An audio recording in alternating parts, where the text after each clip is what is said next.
So g'day and welcome back to another geology video.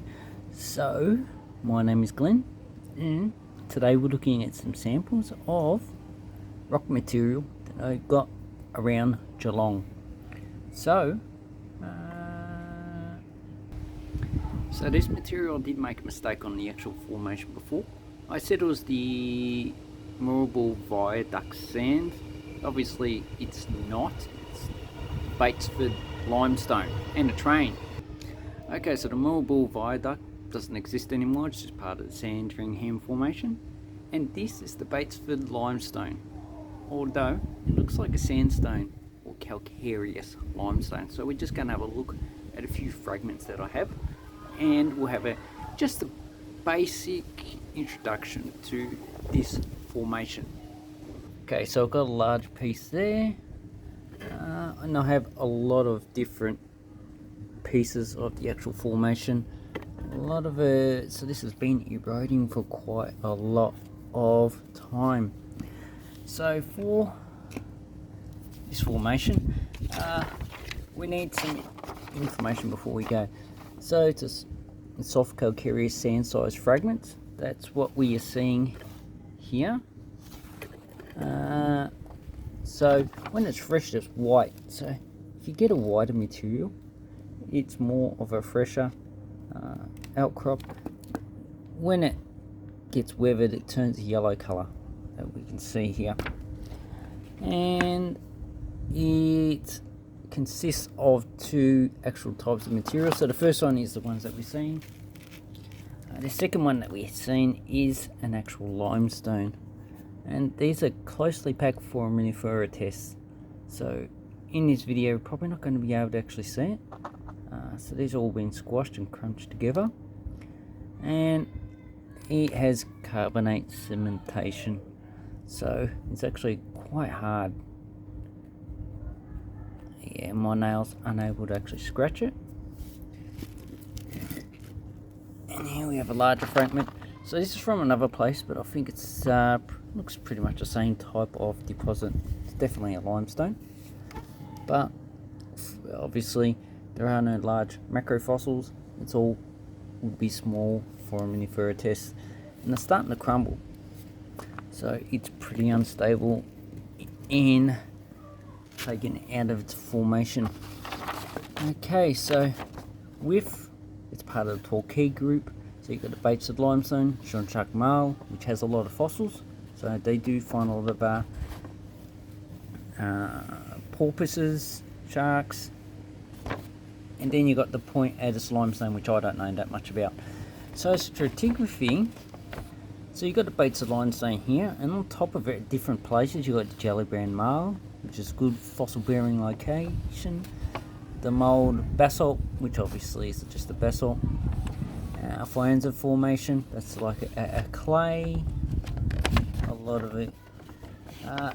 Then below it we have the upper mouldy limestone and the Zilly limestone, which I need to research. And this passes conformably into the Fyanza formation. So the age of the formation is Oligocene, 33 to late Miocene, 23 million years ago. And here we have what it contains. So it's the actual small fragments are mainly quartz, feldspar, polysoil, calcareous sands and gravels.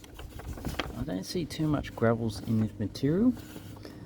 So the formation's like 100 meters thick, but in one section 21 meters, so the lower part was bryozoans mainly. That's what I think I see in that large rock.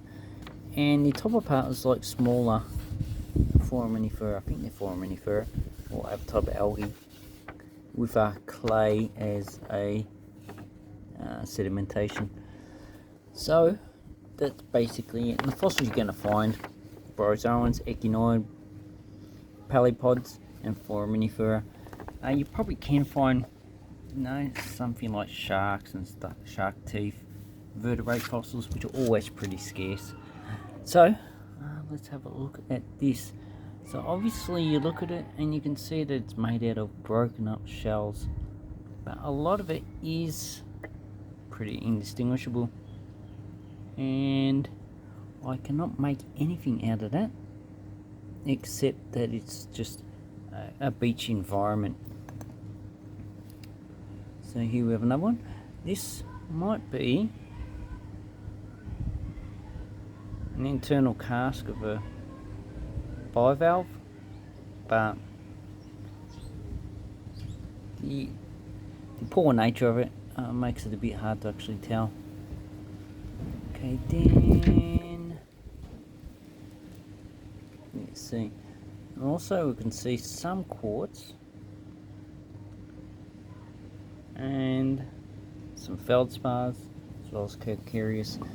Then we've got this one. We can't really tell anything about this, so I need to actually break that open, but it's going to be quite hard. Then we have, oh, look at all the ants running around. Okay, so then we've got this one. So obviously it's got a lot of clays on it. So here's best exposure, and once again it's just sand-sized particles with a lot of quartz. This has probably been cemented by silica, so it's actually quite hard. Okay, now with the limestone, I don't see anything that's specific, any fossils. So what you're looking for is foraminifera, but to actually see any foraminifera tests, I need to actually get a microscope. But up close you can see a lot more detail about the grainy nature of the actual material.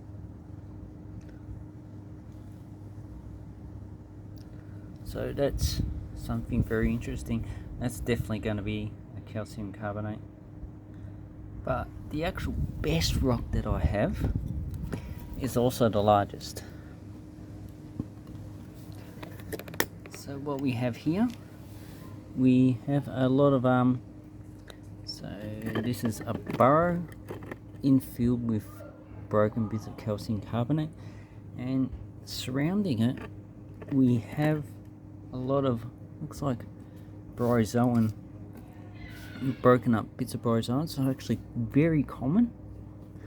And here you can definitely tell that's a bryozoan, or what's left of it.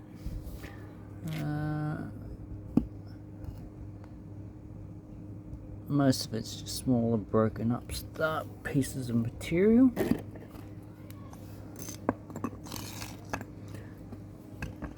And here we have some more, looks like a bryozoan, or is that broken? See, it's a bit hard to tell, but you can notice that all of this is just broken up material derived from animals. So turn it over. Okay, here we do have a, definitely that's a bivalve, obviously pretty complete, and it probably contains both sides. And also, so I've got a bivalve there, and over here we have another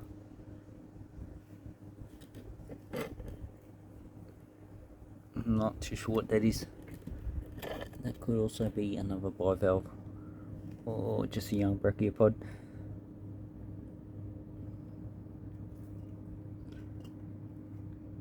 That one looks like it might be a bivalve as well. So the best way to actually check this is actually break it apart. But you don't really want to damage any of the fossils. So here I've placed it on its side. So this is basically, looks like we have stratification going this way. So obviously this has been washed on shore, been broken up, and it's been placed in layers. And that's basically the way going. But a lot of the bryozoan is also pretty jumbled up. This is quite heavy, I'd say at least 15 kilos.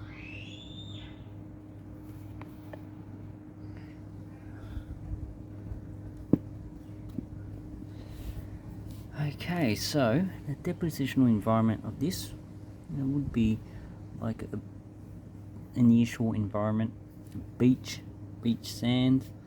Obviously a lot of this stuff is probably definitely beach sand deposits, because the wave action would have just broken all the actual material up. So if you go to the beach, you can see that a lot of the large shells get broken up in the intershore environment. And I killed an ant, poor thing. But we do get some fossils that are pretty much intact. So this is all the brozoans come from offshore, being washed onto the beach. And this one's probably either lives in the beach environment, or it's been washed at a closer range than these brozoans. So the limestone would have been deposited offshore, obviously in a shallow environment still, but it's deep enough that the wave actions probably below the waves where the foraminifera were able to be deposited and not disturbed, so sedimentation was allowed to actually progress. In this one, well, this is very chalky. It's a very fine grain, but it's not as fine grain as the limestone. It's probably just crushed shell and foraminifera bunched together. That's just a guess. Without actually doing a section for it, it's a bit hard to actually tell. Anyway, so this is what you're going to find when you go to the Batesford Formation. So just remember, it has a lot of brozoans in it. If you go to the upper section, you'll probably get a lot of this type of limestone. So we've got a nearshore environment. This is probably more offshore, and when it's fresh it should be a light colour, a white. When it's eroded like this, obviously if I break this open, it should be white in the centre, but it just goes yellow because of the iron oxidation pigmentation. Anyway, hope this helps you with your collecting of fossils, because now I've got to find what the hell to do with all this stuff.